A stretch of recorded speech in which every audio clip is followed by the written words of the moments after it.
So I'm sitting here in the basement with all the pepper plants, and I am trying to make sure that I know what I need to actually get seeded.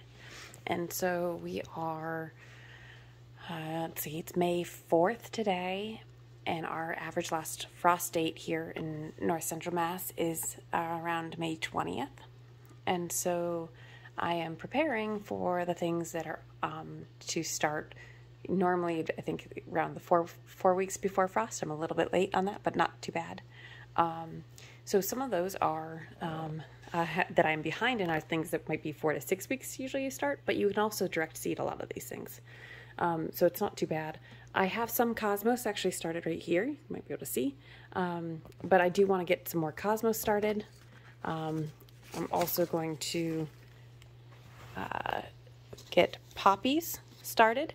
I did start or throw some seeds out. Not really start them, but throw them on the garden.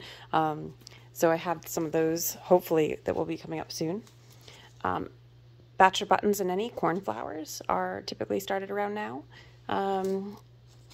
Straw flowers, cornflowers. So this is a purple-red straw flower. The black button, I really like the color on this one. And another straw flower here. So that's the first grouping. These are if I get to them.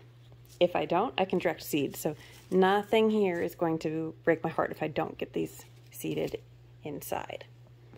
The next ones are the pickling cucumbers. I'm trying to make that so you can see it. Salt and pepper I was going to try this year, as well as elixir. And these ones, I actually am going to grow these in the hoop house. And so I might just actually plant them in the soil in the hoop house in the next week or so, maybe this weekend, and get those started because it's frost free in the hoop house already. The next ones, I do have 2 of the Verde Tomatillos growing. So a different pack than these ones. But I do want to try these tomatillos. I think these are purple, but I could be wrong. I can't remember anymore. But I have probably want 6 tomatillo plants. I only have 2 actually growing right now. So I do need to get these started. I'm a little bit late to the game on that one. The next group is the giant marigolds. So I did buy a lot of those because my mom and I both loved these last year. And so I want to continue to put these across all the gardens that we have now.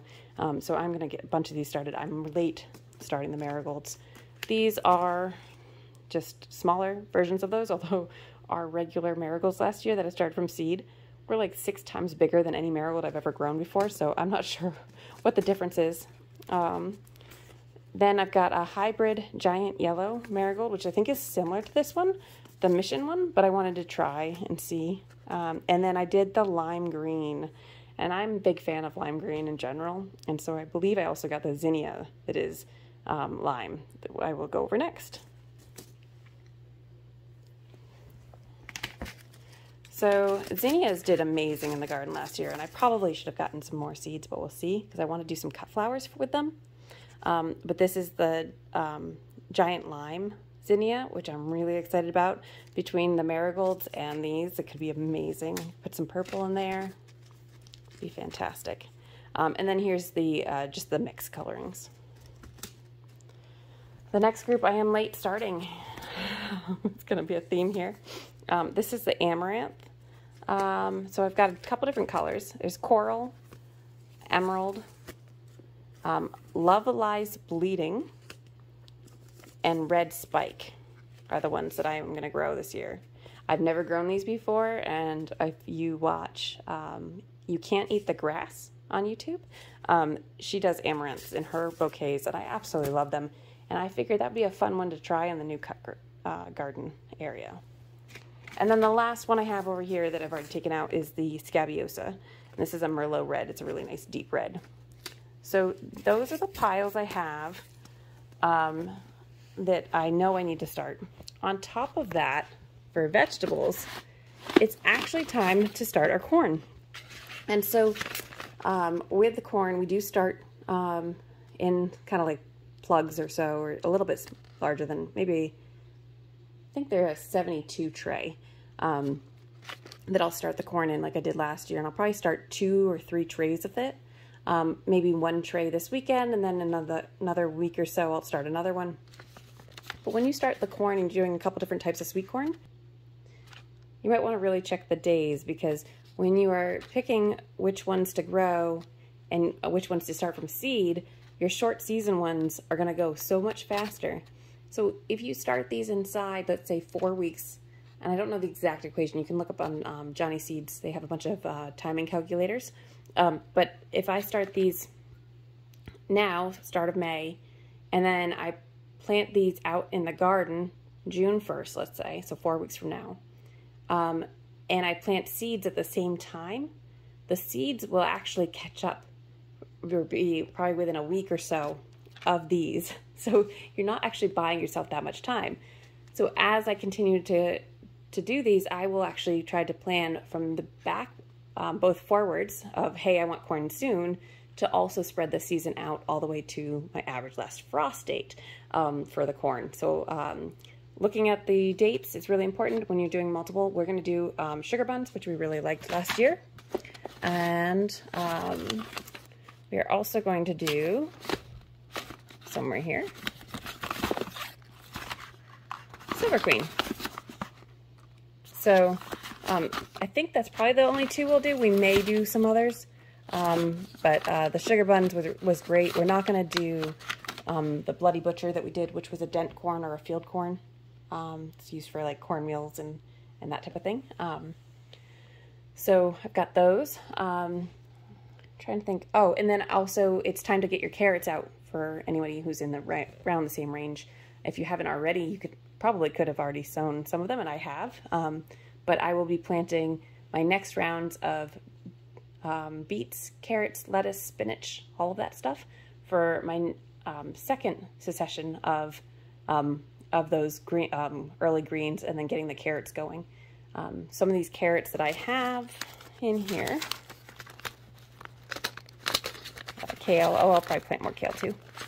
Romaine lettuce. Here, some of these are 68 days. I think I have one that's down to 58 days. So that's days to maturity. Oh, dill's another thing. I have already sprinkled some seeds out. If you haven't yet, I highly recommend to get your dill planted. Or some of it at least. We got parsley already growing, dill, mustard greens we've been eating for salads. I've got all different types of lettuce this year that I'm also excited to try. These are 68-day carrots, short and sweet. These were really good last year, actually. Much better once than some of the other ones before the frost. Even though when you get a frost on your carrots, they really the sugars really come out in them. Danvers we have here. These are 75 days. And yeah, so I have a lot of different things. And we grow the beets mostly for beet greens. I think I've said that before, but in case you've missed it. And then in another 3 weeks or so, then I'll start the pole beans. The peas on the trellis are getting nice and big, and the peas that I have in the green stock are also doing really well. So I'm excited for those early peas that we have. If you haven't done your peas yet, and you're in a similar zone or similar average last frost date is really what's more important than your zone. Peas, it can still be planted even now, but you probably want to get those going if you haven't. So if we get a really hot spring, they won't do very well. It's the problem. So that is the seeds that I am starting, being under 4 weeks out from our average last frost date. Hopefully that helps you plan what you're growing and what you're starting. I would love to hear and learn what your average last frost date is and what you are starting in the next week for seeds, whether it's indoors or out. Happy gardening.